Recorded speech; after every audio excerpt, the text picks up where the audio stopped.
Actuellement, nous avons un cours actuellement ouvert sur l'histoire du Brésil pendant la Seconde Guerre mondiale. Et lors du dernier cours que j'ai donné à ce groupe, nous avons discuté de la guerre en Afrique du Nord. Tout ce qui s'est passé en Méditerranée avant l'entrée de la FUB dans la campagne était très intéressant et a beaucoup plu. Alors je vais partager avec vous ici un petit extrait de ce cours pour que vous soyez au courant de ce qui s'est passé.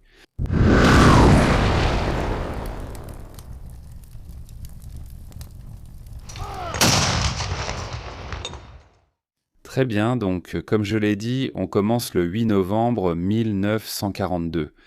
D'ailleurs, c'est un événement dont on a déjà parlé, n'est-ce pas? Dans le cours numéro 2, on a déjà discuté de cet événement ici, l'opération Torche, n'est-ce pas, qui a changé beaucoup de choses pour le Brésil, la relation Brésil-États-Unis. Et c'est l'opération Torche qui va vraiment lancer la série d'événements qui va mener à la création de la force expéditionnaire brésilienne, n'est-ce pas? Donc, le 8 novembre 1942, dans le cours numéro 2, il y a même une carte, si tu veux regarder la carte, où les 3 groupes opérationnels ont débarqué, n'est-ce pas? Elles ont débarqué au Maroc et en Algérie. Le nord de l'Afrique, comme on l'a dit, s'étend du Maroc sur sa côte ouest, jusqu'à l'Égypte sur sa côte est, n'est-ce pas?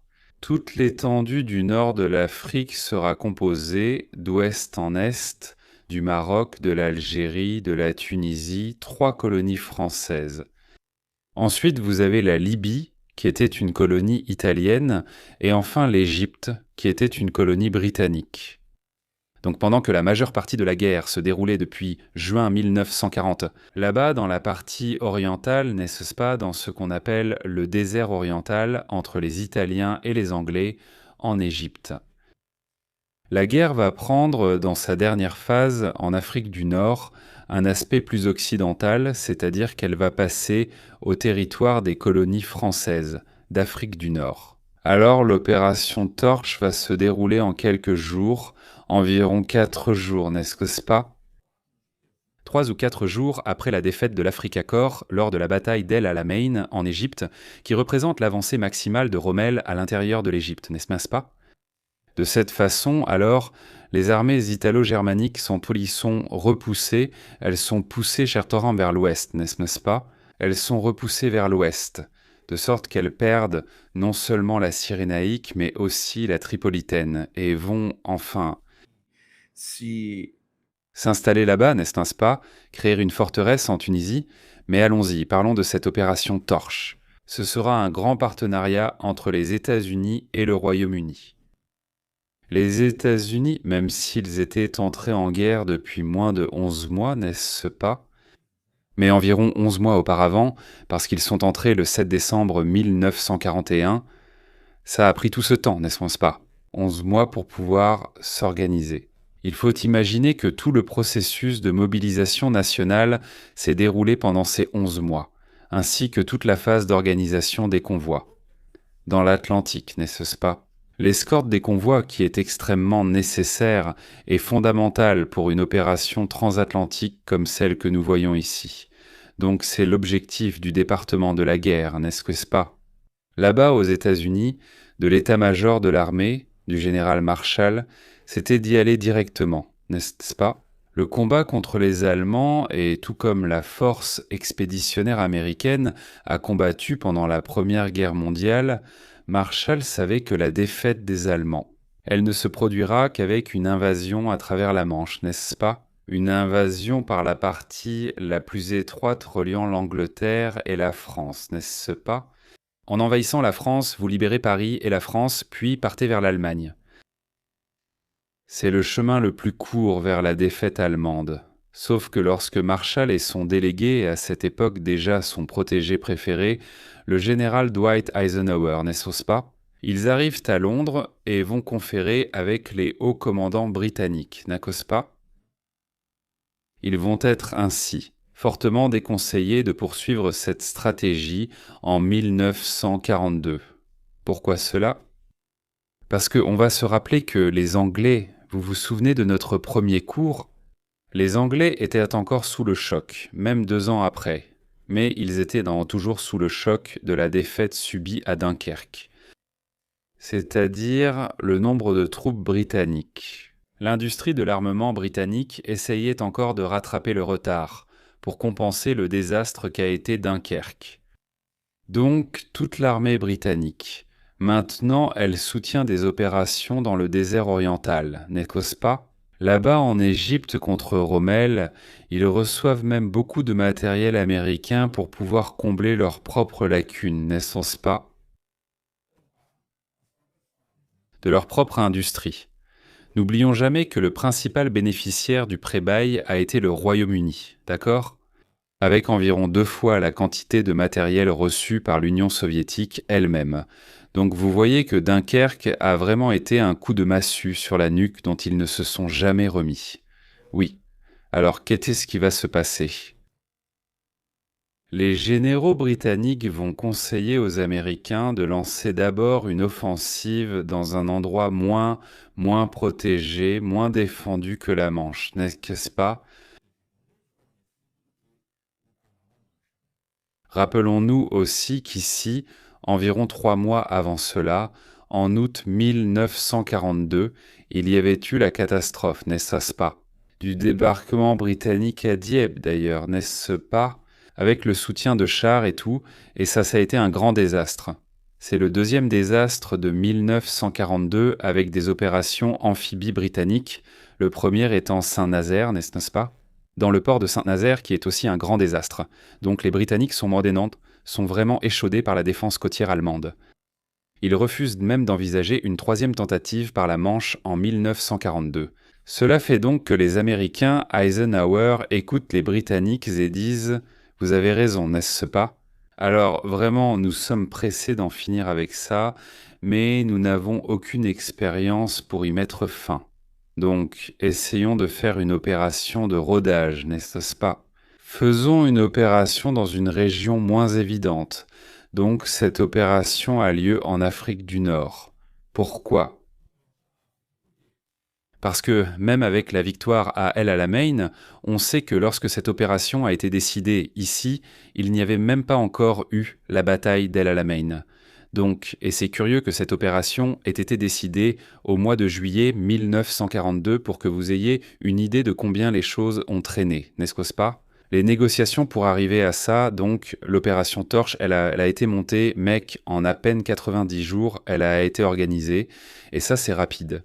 Ainsi, il devient évident, il est clair que la précipitation dans la planification a eu un impact sur l'exécution très défaillante de l'opération Torche. Ouais, mais pendant qu'elle était planifiée, il n'y avait même pas encore la bataille d'El Alamein. Rommel était en pleine offensive. En Égypte, donc, cette opération ici, elle a été planifiée comme un soulagement contre les armées, un soulagement anti-Axe en Afrique du Nord. Voilà. Un soulagement en faveur de Montgomery en Égypte. Mais dans les derniers jours avant, n'est-ce pas, qu'avant l'issue de tout cela ici, les Anglais ont réussi à renverser la situation là-bas en Égypte et étaient maintenant en train de chasser les Allemands de la Cyrénaïque, n'est-ce pas? Bien, très bien. Gouvernementalement parlant, n'est-ce pas, le secrétaire à la guerre, Henry Stinson, il a aimé ça, n'est-ce pas? Parce que c'était une sorte de pari sûr. C'était un pari sûr pour la plateforme gouvernementale de Roosevelt. Parce que, comme ça, on ne s'attendait vraiment pas à ce que ça puisse mal tourner. Parce que la côte nord-africaine de ces colonies françaises était défendue uniquement par des troupes françaises, n'est-ce pas? Les troupes de Vichy, n'est-ce pas? Qui étaient en quelque sorte des alliés des Allemands là-bas, mais qui n'avaient pas une grande capacité de combat, n'est-ce pas? Pas très forte, non. Et c'était aussi une sorte de test de maturité pour l'armée américaine elle-même. Pourquoi? Parce que depuis la Première Guerre mondiale, donc plus de 20 ans auparavant, ils ne combattaient plus, n'est-ce pas? Ils avaient eu une expérience très brève là-bas, dans le Pacifique. Quoi? 3 mois avant cela, à Guadalcanal, l'expérience était très limitée. Donc on ne savait vraiment pas ce qui allait se passer. Une fois qu'un nombre aussi important de troupes aurait débarqué dans un théâtre d'opérations transcontinentales. De cette façon, donc, le 8 novembre, avec même quelques opérations de renseignement ayant eu lieu les jours précédents, n'est-ce pas? avec Mark Clark lui-même infiltré par sous-marin sur la côte nord-africaine pour discuter avec des délégués français et négocier une sorte de cessez-le-feu avant même que l'opération ne commence. É, Patton raconte dans ses mémoires que la mer était comme ça. é, Étrangement calme ce jour-là, n'est-ce pas? Ils ont trouvé un calme très profond avant le débarquement, ce qui a été interprété comme un présage positif. Et même si, tu sais, quand on lit les mémoires de Patton, il ne raconte vraiment que ce qui est de son point de vue, n'est-ce pas? C'est-à-dire, c'est un gars très agressif, c'est quelqu'un qui veut voir le combat avancer. Quand tu fais une lecture, une analyse plus d'après-guerre, à partir de sources d'après-guerre, et surtout du point de vue logistique, du soutien à tout cela, ici tu vas voir que c'était vraiment, vraiment un bourbier, tu vois, parce que ces soldats sont arrivés à terre, mais ils n'ont pas réussi à aller très loin, même avec la résistance réduite des Français sur les plages. Donc ces gens-là ont eu de gros problèmes d'organisation, de débarquement, de ravitaillement. C'est un grand désordre, à tel point qu'ils n'ont pas vraiment réussi à s'approcher, à avancer, à ouvrir les voies de sortie de la zone de débarquement, et par conséquent, ils ont perdu. La course vers Tunis. Cet épisode, appelé la course vers Tunis, c'est lorsque, à la suite de la défaite à El Alamein, à la même, alors que l'opération Torche se déroulait au Maroc et en Algérie, Hitler a également ordonné de renforcer le nord de l'Afrique. Il a envoyé plusieurs renforts italiens et allemands en Afrique du Nord, y compris la première et unique compagnie de chars Tigre qui est descendue en Afrique du Nord. N'est-ce pas? Alors, en fait, qui a gagné la course vers Tunis, la capitale de la Tunisie, n'est-ce pas, qui était comme ça? Un point très proche de la pointe de la Sicile, et qui permettait un transit de ravitaillement beaucoup plus court et donc beaucoup plus sûr pour les soldats de l'Axe, n'est-ce pas? Ce sont les Allemands. Les Allemands ont pris cette initiative-là. Rommel s'est retranché. La ligne Marette, qui se trouve là-bas au sud-est de la Tunisie, a réussi à arrêter Montgomery à cet endroit et a également stoppé les Américains à l'ouest de la Tunisie. Donc le front de bataille est resté paralysé en décembre 1942. 42. Le résultat de cela a été vraiment, disons, assez décevant, n'est-ce pas? De sorte que, lors de la conférence de Casablanca qui a réuni Roosevelt, Churchill et De Gaulle en janvier 1943, les trois grands étaient de là avec le délégué de Staline, n'est-ce pas? Staline, bien sûr, n'allait pas prendre l'avion depuis l'Union soviétique pour aller jusqu'au Maroc afin de rencontrer les Alliés. En plein milieu de l'opération de Stalingrad, Stalingrad était encore en cours au moment de la conférence de Casablanca. Elle décide de poursuivre l'action en Méditerranée. Faites attention à l'objectif initial de Marshall, qui était de lancer une invasion à travers la Manche déjà en 1942. Il est convaincu de faire un débarquement d'essai dans une zone secondaire, et le résultat est si médiocre. C'est tellement décourageant qu'ils disent ceci. Continuons ici dans la zone secondaire pour voir si on peut acquérir un peu plus d'expérience, pour voir si on s'améliore. Pour pouvoir, après cela, aller là-bas dans la Manche. Donc, lors de la conférence de Casablanca, il décide de poursuivre la guerre en Méditerranée. Qu'est-ce que cela signifie? Cela signifie l'Italie, n'est-ce pas? Ça ne peut vouloir dire que l'Italie. Parce qu'il n'est pas possible d'avoir le contrôle de l'Afrique du Nord et de vouloir envahir directement le sud de la France sans passer par l'Italie. Donc avec cela, il décide de mettre l'Italie hors de combat et d'isoler l'Allemagne, d'accord? Oui. Avec cela, on espérait aussi obtenir des bases pour que les bombardiers américains puissent atteindre plus facilement les cibles dans le sud de l'Allemagne, n'est-ce pas? Ils avaient de gros problèmes à cette époque parce qu'il n'y avait pas d'escorte de chasse capable d'emmener ces bombardiers basés en Angleterre jusqu'aux cibles dans le sud-est de l'Allemagne. Très bien, alors il s'est passé, pour que tu aies une idée, en février 43, le mois suivant, la bataille du col de Kasserine, et pendant la bataille du col de Kasserine, Roméo, qui était déjà extrêmement épuisé, avec très peu de ravitaillement, il parvient à obtenir une victoire assez humiliante sur les Américains, n'est-ce pas? Humiliante pour les Américains, une victoire surprenante sur les Américains, qui avaient la supériorité en moyens, tu vois, ils avaient beaucoup plus de chars sur le terrain, Donc ils vont être vaincus lors de la bataille du col de Kasserine.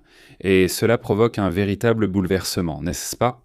Marshall devient furieux, il lance une véritable purge dans le commandement des troupes du deuxième corps, américain, tu vois, qui est la troupe d'avant-garde de l'armée là-bas en Afrique du Nord.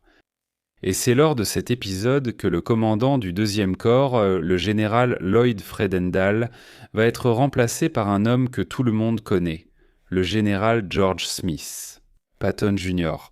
Donc George Patton va prendre le commandement du deuxième corps d'armée. Et c'est ça qui va propulser la carrière de Patton vers le haut, n'est-ce pas?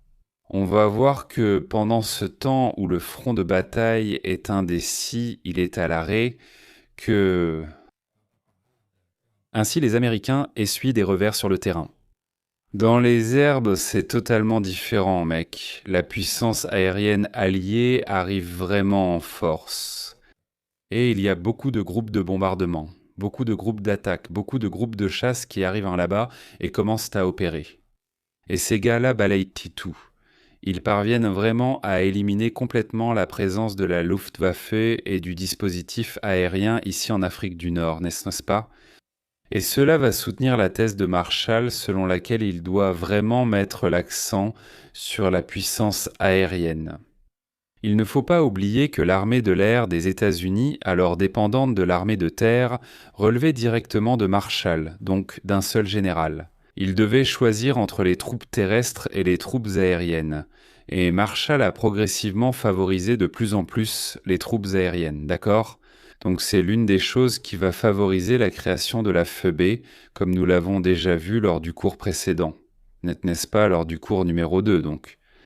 La Tunisie, on a gardé la Tunisie pour l'OKW, pour l'Oberkommando der Wehrmacht, le haut commandement allemand là-bas en Allemagne, garder la Tunisie. Le coût logistique de maintenir ces troupes en combat là-bas, en Tunisie, va devenir insoutenable, parce que les pertes vont vraiment s'accumuler énormément avec l'arrivée d'un contingent aérien américain très très puissant. Alors, au mois d'avril, n'est-ce pas? Déjà en mars, Hitler décide qu'il n'est vraiment plus possible de maintenir cette position, qu'il faut déjà commencer à reculer, n'est-ce pas? Il faut déjà commencer à préparer le retrait des troupes d'Afrique du Nord. Alors, l'offensive finale va être lancée en avril et mai 1943.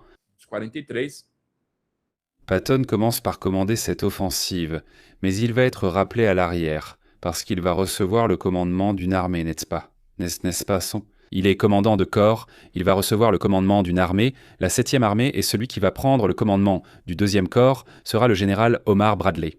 C'est Bradley qui va vraiment mener la dernière offensive, l'offensive finale contre l'Axe, en mai 1943. La reddition aura lieu le 13 mai 1943, avec la reddition du maréchal Giovanni Messi. Giovanni Messi était le commandant de la première armée italo-allemande, n'est-ce pas, et il va se rendre au général Bernard Freyberg du corps néo-zélandais. Donc la guerre en Afrique du Nord va prendre fin le 13 mai 1943 et il va se passer un épisode peu après, le 11 juin, qui est la prise de l'île de Pantelleria. L'île de Pantelleria se trouve tout près d'ici du tête de pont de Tunis, ici, regarde. Entre la Tunisie et la Sicile, tu sais. C'est une petite île italienne avec une base aérienne très renforcée, une véritable forteresse au milieu de la Méditerranée. Et cette île, elle se rend uniquement grâce à l'utilisation de la puissance aérienne américaine. Ça s'appelle l'opération Cox-Q. Ils reçoivent tellement de bombes que la délégation italienne sur place décide de se rendre avant même le débarquement amphibie qui était prévu pour avoir lieu. Alors qu'est-ce que ça a fait à la conviction de Marshall? Ça l'a renforcé encore plus. Donc ça veut dire que la puissance aérienne, c'est vraiment ce dont nous avons besoin.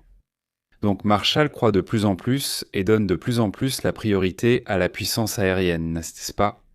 Et c'est ça qui va limiter l'armée américaine à 90 divisions et qui va finalement favoriser la création de la FEB, comme on l'a déjà dit. Alors, tu as aimé le contenu? Tu veux continuer à suivre non seulement celle-ci, mais aussi les nombreuses autres leçons? Cette semaine, il y en aura d'autres. Alors, inscris-toi. Inscris-toi à notre cours Le Brésil pendant la Seconde Guerre mondiale.